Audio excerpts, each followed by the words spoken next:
Chris Van Vliet here once again with the legend, Mick Foley. Thank you for joining me again. It's deja vu all over again. It is. You compare and contrast our last interview, and something stands out. You're wearing the same exact. You're wearing the same clothes. And I do it, man. I don't want to confuse people. I'm like Johnny Cash. People expect me in black with a Grace Potter label on my, either that or a flannel shirt. And the truth is, I'm like a kangaroo. Like I have to, except instead of keeping a baby in my pocket, this is where I keep all my stuff. Like it's all in these pockets. Well, yeah. I mean, that's why I wear it all. I mean, I want to support Grace. She's awesome, but I need the pockets. Yeah. So you never know what you could pull out of there. Well, I'm pretty sure it's either a phone or a wallet, but let's hope so. One of the other biggest changes, contrasts, is you were working for TNA last time you were in here. What made you decide to go back to the WWE? Oh, man. You know what? In my 3 years with the Total Nonstop Action, I think exactly one person said, "Hey, you're that guy from TNA." Like, I'm a WWE guy, Like, I went away from home for a while, and I think there was no question. I was never one of those guys that I'm never going back there again. Like, I knew I'd eventually end up back there, and I enjoyed my time away. But it's still home, It's still home. What was it like when you got that call or made those discussions to start going back to WWE? Did they welcome you back with open arms? But you know what? Any hard feeling I had immediately just disintegrated the moment that WWE promoted my book on their show. It's like, what was I mad about them? Hit them about, I think the whole reason people go through the trials and tribulations they do is so they can have that healing moment with Vince McMahon. Everyone needs to heal, whether they realize it or not. Is it a hug? Is that how the healing happens with Vince? Vince, yeah, he's good. We're both good huggers, and so it's a firm embrace. When we met, actually, there was a phone call, and Vince was calling me. It was serious. A wrestler who's I was close with had passed away, and he left a message. He was, "I know you don't like me."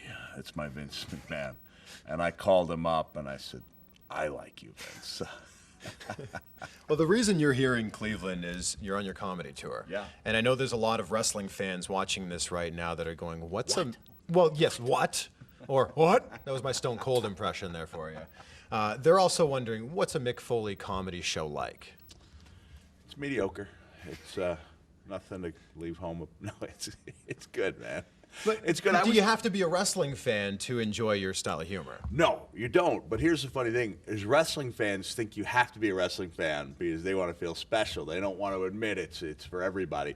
Listen, for me, saying, "Hey, it's just for wrestling," that's like saying that you had to be like a Tool guy to enjoy Tim Allen's thing, or you have to be Hispanic to enjoy this guy, or you have to be, a cable guy to enjoy Larry. I guess you do have to be a cable guy, dude. No, he's good, man. But I really, maybe I'm biased, but the sports entertainment world it's so wild and wonderful and incredible that almost all the stories, like from my books, the most unbelievable things that happen are backstage.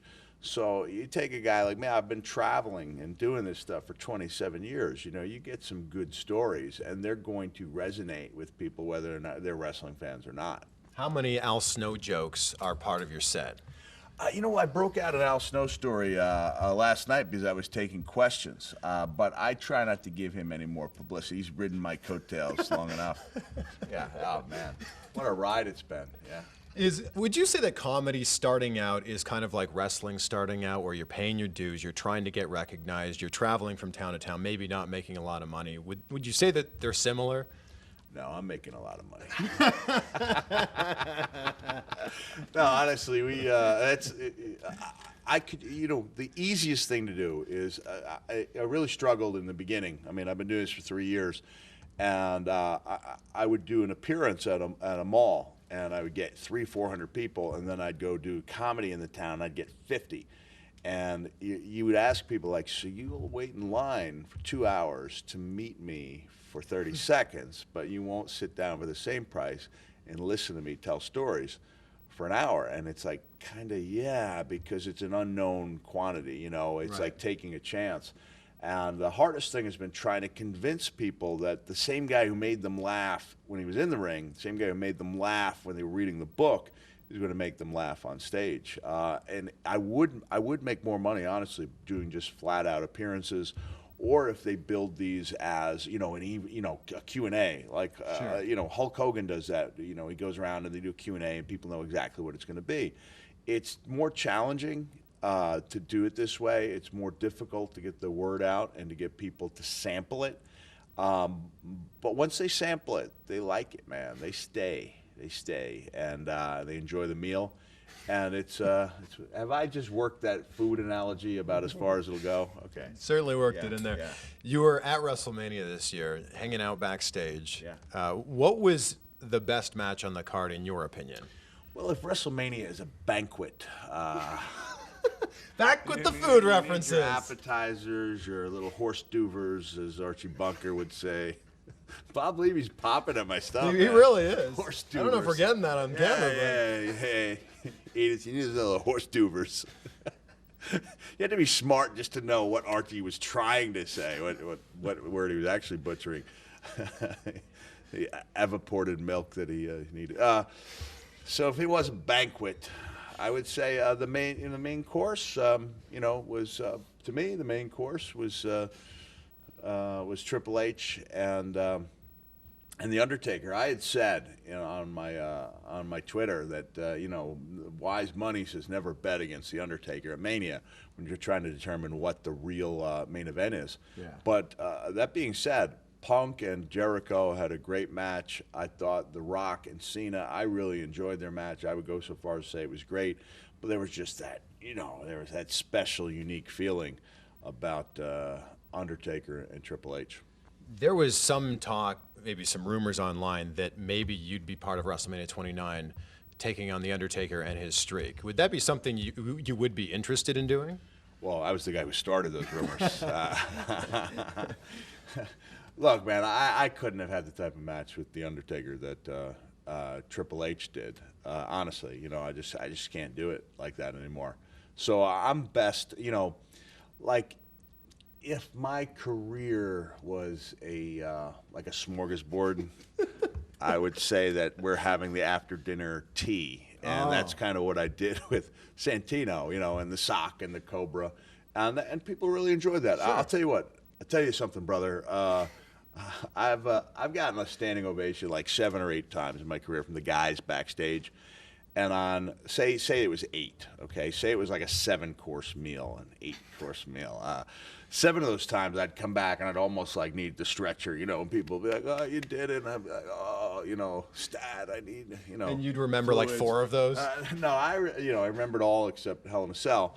And then the other time I got a standing ovation was when Santino and I did the sock and the Cobra standoff, and we came back and people were ecstatic. I was like, that didn't really hurt anything but my pride, yeah. So you can keep doing those ones then. Well, I don't know. You can't go to that well too many times either. You can't go back to the dessert tray too often. Brock Lesnar is back in the WWE. What do you think of his match that he had with Cena? God, whoa!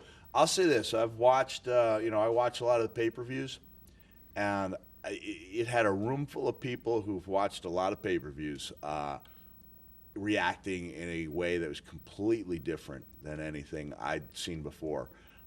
It was really shocking. It was very dramatic. Honestly, I wish they'd stopped it. I think it should. John Cena was hurt bad enough that they should have stopped it, and I think it would have been an ending unlike anything I've ever seen in WWE. Early stoppage of a match, due to injury. I mean, it was dramatic. It was really Brock brings a whole new dynamic to that bad guy thing. I was trying to explain to this kid was really down.